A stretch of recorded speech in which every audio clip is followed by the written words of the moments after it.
এত গরম, অসহ্য গরম। আসসালামু আলাইকুম। ওয়ালাইকুম আসসালাম। কাকা ভালো আছে? আলহামদুলিল্লাহ, আল্লাহ পাক খুব ভালো লাগছে। এই যে প্রচন্ড গরম, এত সম্পর্কে কিছু আল্লাহ তাআলা থেকে কিছু মনে করেন যে কিছু বলেন, মানে আল্লাহ হাদিস কোরআন থেকে। আচ্ছা, ঘটনা হচ্ছে কি, এই যে প্রচন্ড গরম, এই গরমটা হচ্ছে আল্লাহ গরম দিচ্ছে আমাদের কিছু ভুলের কারণে। কারণ আমরা মুখ দিয়ে সবসময় খারাপ কথা বলি, হ্যাঁ, সবসময় মিথ্যা কথা বলি। এই সমস্ত আমাদের মুখের জবানের কোনো দাম নাই। যার কারণে আমাদের এই যে প্রচন্ড গরম, আল্লাহর কাছে আমরা বৃষ্টি চাইতেছি, পানা চাইতেছি, কিন্তু কাজ হচ্ছে না। কিসের জন্য জানেন? এই একটাই কারণে, সেটা হচ্ছে আমাদের মুখের জহুরা নাই, হ্যাঁ, আমাদের জবরা মুখের নাই। কোনো ইবাদত নাই। এই ইবাদত না থাকার কারণে আমরা মুখ দিয়ে সবসময় মিথ্যা কথা বলি, খারাপ কথা ভাষা প্রয়োগ করি, এবং আমরা মানুষের সাথে সবসময় দুর্নীতি করি, দুর্বাস করি।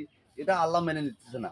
যার কারণে এই পরিমাণ গরম আল্লাহ পাক আমাদেরকে দিচ্ছে। হ্যাঁ, এটা আল্লাহ তাআলা বুঝছেন? গজব দিচ্ছে তো আরকি। আমরা সকলেই মিলে আল্লাহর কাছে পানা চাবো, যেন আমরা এই খারাপ কাজ থেকে মুক্ত থাকবো। আমরা আল্লাহর কাছে তওবা করবো যে আল্লাহ, আমরা আর এই ধরনের কাজ করব না।